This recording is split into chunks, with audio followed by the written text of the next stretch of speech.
আসসালামু আলাইকুম। আজ ৫ জানুয়ারি ২০২৫ রোববার। শুরু করছি চেঞ্জ টিভি প্রতিদিনের গল্প অনুষ্ঠান। দর্শক, আপনাদের সঙ্গে রয়েছি আমি আবিদ আজম। শুরুতেই সংবাদ শিরোনাম। সেনাবাহিনীর যুদ্ধ সক্ষমতাকে প্রশংসা করলেন প্রধান উপদেষ্টা। অবশেষে বিচারকদের ভারতে যাওয়ার অনুমতি প্রত্যাহার। শুধু সাইদির নাম থাকায় ফেরিঘাট হয়নি গত 18 বছর।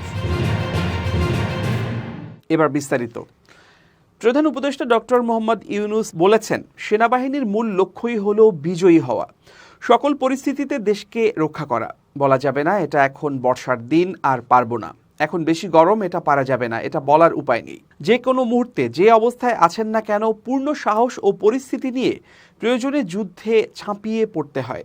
সেটারই একটা মহড়া হলো প্রস্তুতি হিসেবে ভবিষ্যতে বাস্তব যুদ্ধে যা আমাদের করতে হবে। রোববার বাংলাদেশ সেনাবাহিনীর পদাতিক ব্রিগেড গ্রুপ কর্তৃক শীতকালীন ম্যানুভার অনুশীলনে এসব কথা বলেন তিনি।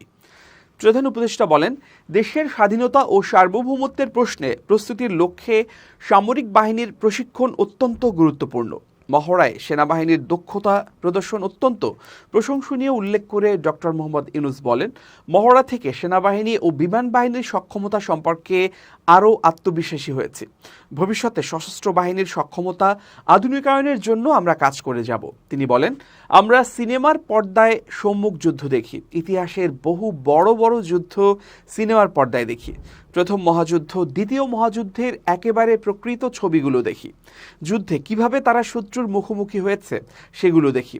করুণ দৃশ্য দেখি, সাহসের দৃশ্য দেখি। অনেকগুলো আমাদের স্মৃতিতে অমর হয়ে থাকে, সারা পৃথিবীর স্মৃতিতে অমর হয়ে থাকে তাদের বীরত্বের জন্য, তাদের সাহসের জন্য।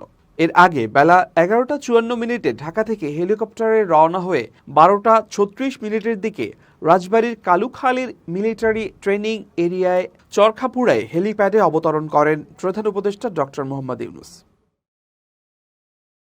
ভারতের ভোপালে ন্যাশনাল জুডিশিয়াল একাডেমি ও একটি স্টেট জুডিশিয়াল একাডেমিতে আগামী ফেব্রুয়ারিতে অনুষ্ঠেয় প্রশিক্ষণে বিচার বিভাগীয় কর্মকর্তাদের অংশগ্রহণের অনুমতি বাতিল করা হয়েছে। রোববার আইন, বিচার ও সংসদ বিষয়ক মন্ত্রণালয়ের এক প্রজ্ঞাপনে এমন তথ্য মিলেছে। এতে বলা হয়, সুপ্রিম কোর্টের নির্দেশনার পরিপ্রেক্ষিতে ভোপালের জুডিশিয়াল একাডেমি ও একটি স্টেট জুডিশিয়াল একাডেমিতে 10 থেকে 20 ফেব্রুয়ারি পর্যন্ত প্রশিক্ষণে বিচার বিভাগীয় কর্মকর্তাদের অংশগ্রহণের বাতিল করা হয়েছে। এতে অংশগ্রহণে 50 কর্মকর্তাকে অনুমতি দিয়ে গেল 30 ডিসেম্বর প্রজ্ঞাপন জারি করা হয়েছিল। প্রশিক্ষণের জন্য সহকারী জজ, সিনিয়র সহকারী জজ, যুগ্ম জেলা ও জজ, অতিরিক্ত জেলা ও দায়রা জজ, জেলা ও দায়রা জজ এবং সমপর্যায়ের কর্মকর্তাদের মনোনয়ন দেওয়া হয়। তখন এক বিজ্ঞপ্তিতে বলা হয়, সুপ্রিম কোর্টের পরামর্শের পরিপ্রেক্ষিতে আগামী 10 থেকে 20 ফেব্রুয়ারি ভারতের ন্যাশনাল জুডিশিয়াল একাডেমিতে ভোপাল এবং একটি স্টেট জুডিশিয়াল একাডেমিতে অনুষ্ঠিতব্য প্রশিক্ষণে অংশ নেওয়ার জন্য বাংলাদেশ জুডিশিয়াল সার্ভিসের 50 জন বিচার বিভাগীয় কর্মকর্তাকে অনুমতি দেওয়া হলো। এতে বলা হয়, প্রশিক্ষণের যাবতীয় ব্যয় ভারত সরকার বহন করবে। বাংলাদেশ সরকারের কোনো আর্থিক সংযোগ নেই। এর আগে 2017 সালের এপ্রিলে তখনকার প্রধানমন্ত্রী শেখ হাসিনার ভারত সফরে এ বিষয়ক একটি সমঝোতা স্মারক সই করেন। তখন বলা হয়েছিল, বাংলাদেশের বিচার বিভাগীয় কর্মকর্তাদের প্রশিক্ষণ ও সামর্থ্য বাড়ানোর লক্ষ্যে বাংলাদেশের সুপ্রিম কোর্ট এবং ভারতের ন্যাশনাল জুডিশিয়াল একাডেমিতে প্রশিক্ষণের ব্যবস্থা করা হবে। পিরোজপুরের ইন্দুরকানী উপজেলার পানগুছি নদীর কলারণ সন্ন্যাসী ফেরিঘাট। একসময়ের জমজমাট ফেরিঘাটটি এখন দেখে বোঝার উপায় নেই এখানে একটি ফেরি ছিল। 2006 সালে জামায়াত ইসলামের নায়েবে আমির ও পিরোজপুর 1 আসনের তৎকালীন সংসদ সদস্য মাওলানা দেলাওয়ার হোসেন সাইদি ফেরিঘাটটি উদ্বোধন করেন। তবে 2007 সালে প্রলয়ঙ্কারী ঘূর্ণিঝড় সিডরে কলারণ প্রান্তের ঘাটটি বিধ্বস্ত হয়। এরপর থেকে 18 বছরেও পুনরায় সংস্কার করে চালু করা হয়নি পিরোজপুর মোরেলগঞ্জ মোংলা শরণখোলা রুটের এই ঘাটটি। ফলে এই নৌপথে চলাচলকারী কয়েক হাজার যাত্রী ইঞ্জিন চালিত নৌকায় জীবনের ঝুঁকি নিয়ে নদী পার হচ্ছেন। দুর্ভোগ লাঘবে দ্রুত ফেরিঘাটটি চালু করার দাবি জানিয়েছেন স্থানীয়রা। স্থানীয় সূত্রে জানা যায়, নদীর দুই পাড়ের ফেরির পন্টুনগুলো সিডরে ক্ষতিগ্রস্ত হওয়ার পর কয়েক বছর পড়েছিল। পরবর্তীতে মেরামতের জন্য নিয়ে গেলে আজও সেখানে পন্টুন দেয়া হয়নি। সেই ঘাটটি দিয়ে হাজার হাজার মানুষ প্রতিদিন দুই পাড়ে ঝুঁকি নিয়ে ট্রলারে চলাচল করে। নদীটি প্রায় ৩ কিলোমিটার দূরত্ব ও খরস্রোতের কারণে প্রায় ট্রলারে মোটরসাইকেল সহ বিভিন্ন মালামাল নিয়ে পার হতে হিমশিম খেতে হয় তাদের। বৃষ্টির মৌসুমে এই নদী পার হতে বিভিন্ন ধরনের সমস্যা হয়। এছাড়া এটি পিরোজপুর থেকে সুন্দরবন যাওয়ার একমাত্র পথ হওয়ায় এখান থেকে সুন্দরবন, মোংলা, শরণখোলা, মোরেলগঞ্জ সহ দক্ষিণ অঞ্চলের বিভিন্ন এলাকায় যাতায়াত করা হয়। সরেজমিনে দেখা যায় পিরোজপুরের ইন্দুরকানী উপজেলা সংলগ্ন পানগুছি নদীর কলারণ সন্ন্যাসী ফেরিঘাটটি 2006 সালের 4 আগস্ট চালু হয়। চালুর 1 বছর পর প্রলয়ঙ্কারী ঘূর্ণিঝড়ে সিডরে কলারণ প্রান্তের ঘাটটি ক্ষতিগ্রস্ত হওয়ায় বন্ধ হয়ে যায় ফেরি চলাচল। এরপর নদী পারাপারের জন্য চালু করা হয় ট্রলার। তবে দুই পাড়ের যাত্রী ওঠানামায় ঘাটটিও রয়েছে জরাজীর্ণ অবস্থায়। যাত্রীরা কোনো মতে ওঠানামা করতে পারলেও মোটরসাইকেল ওঠানামার ক্ষেত্রে থাকে প্রচুর ঝুঁকি। দুই পাড়ের ঘাটের অবস্থা ভালো না থাকায় অনেক সময় নদীতে পড়ে গিয়ে দুর্ঘটনার শিকার হতে হয় যাত্রীদের। বর্ষা মৌসুমে পানিতে ঘাটটি তলিয়ে যাওয়ায় আরও বেশি বিপাকে পড়তে হয় যাত্রীদের। এই পথে না গিয়ে সড়ক পথে যেতে গেলে ৩৫ কিলোমিটার পথ বেশি ঘুরে বাগেরহাটের সাইনবোর্ড যেতে হয় এই এলাকার লোকজনকে। এদিকে পিরোজপুর নাজিরপুর ইন্দুরকানী আসনের সাবেক সংসদ সদস্য ও জামায়াত ইসলামের নায়েবে আমির মাওলানা দেলোয়ার হোসেন সাইদি ফেরিঘাটটি চালু করেছিলেন বলে সিডরে ক্ষতিগ্রস্ত হওয়ার পর বিগত আওয়ামী লীগ সরকার পুনরায় সংস্কার করে ফেরিঘাটটি চালু করেননি বলে দাবি এলাকাবাসীর। ইন্দুরকানীর উপজেলার বাসিন্দা রফিকুল ইসলাম বলেন, 2006 সালে আল্লামা সাইদি সাহেব ফেরিটি চালু করেন। এর আগেও কেউ করেনি, পরেও করেনি। 2007 সালে ঘূর্ণিঝড়ে ফেরিঘাটটি নষ্ট হয়ে যায়, এরপর আর কেউ করেনি। সাইদি সাহেবের বাড়ির এলাকা হওয়ায় ফেরিঘাটটি করতে কেউ আগ্রহ দেখায়নি। আমাদের দাবি আবারও এখানে একটি ফেরিঘাট হোক, আমাদের খুব উপকার হবে। স্থানীয় বাসিন্দা মোহাম্মদ হাসান জমাদ্দার বলেন, নদীটি পার হতে ট্রলারই আমাদের একমাত্র ভরসা। বর্ষা মৌসুমে প্রায় ট্রলার বন্ধ থাকে। এছাড়া এ সময় নদীতে বেশি ঢেউ থাকায় ট্রলারে করে নারী ও শিশুদের নিয়ে নদী পারাপার অনেক সময় ঝুঁকিপূর্ণ হয়ে যায়। ফলে অসুস্থ রোগী ও শিক্ষার্থীরা সবচেয়ে বেশি দুর্ভোগে পড়েন। আমাদের দাবি হাজারো মানুষের দুর্ভোগ লাঘবে আবারও কলারণ সন্ন্যাসীর ফেরিঘাটটি চালু করা হোক। ট্রলার চালক শাহজাহান মিয়া বলেন, এই ঘাটের পাশেই নদীর মোহনা হওয়ায় প্রায় নদীতে অনেক ঢেউ হয়।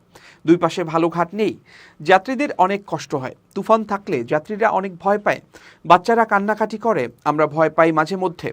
এখানে একটি ফেরি জরুরি। স্থানীয় ব্যবসায়ী মোহাম্মদ মিঠু হাওলাদার বলেন, ব্যবসার কারণে নিয়মিত এই পথে যাতায়াত করতে হয়। এই ঘাটে মাত্র 2টি ট্রলার থাকার কারণে প্রায় দীর্ঘ সময় অপেক্ষা করতে হয়।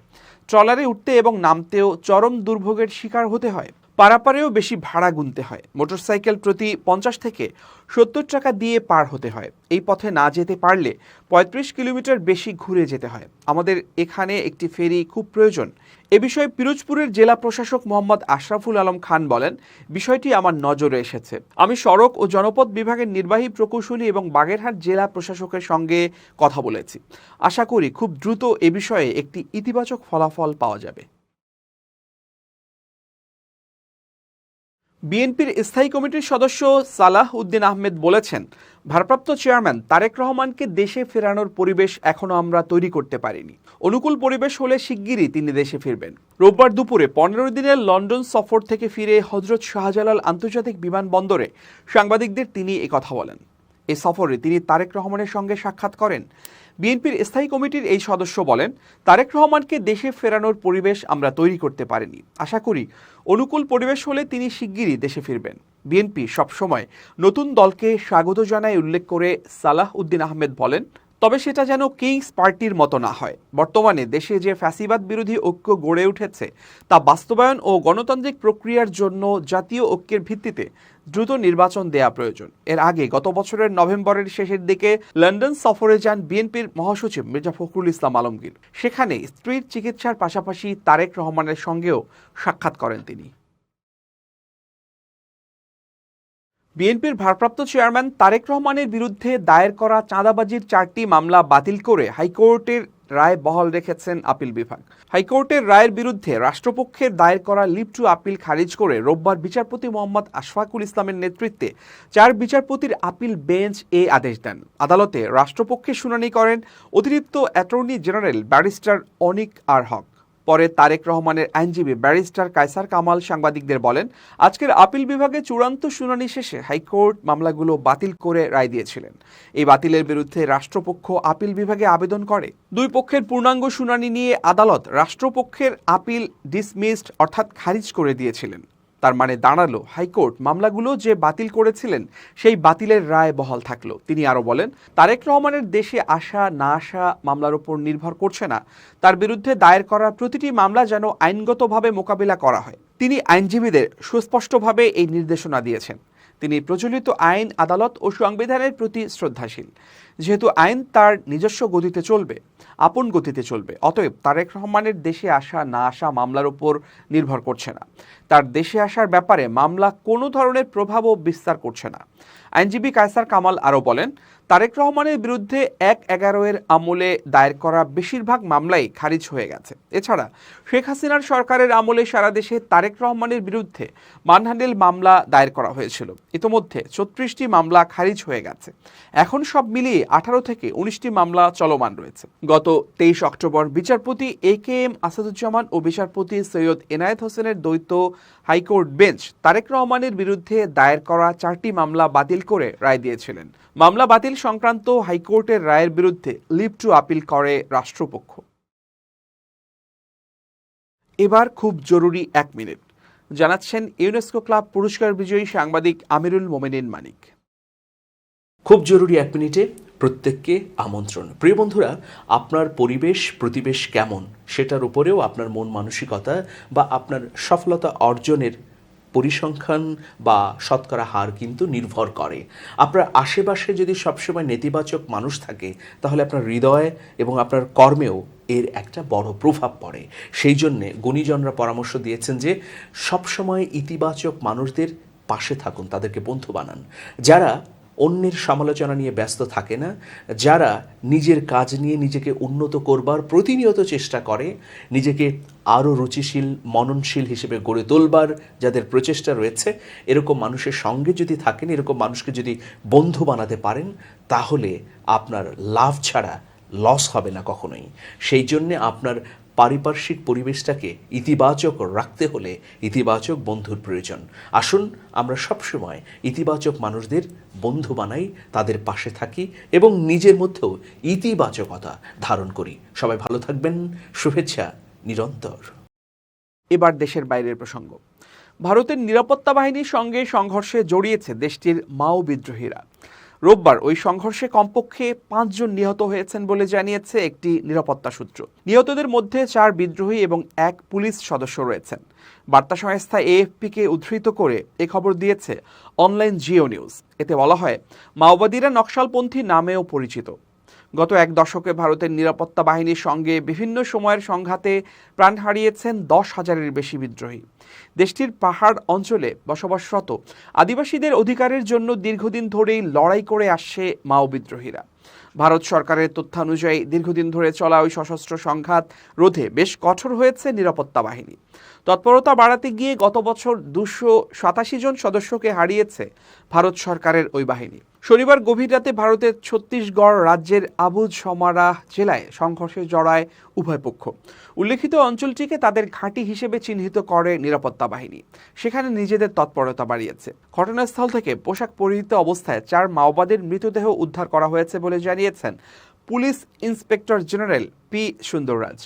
AFP-কে তিনি বলেছেন, ওই সংঘর্ষে পুলিশের একজন কনস্টেবলও নিহত হয়েছেন।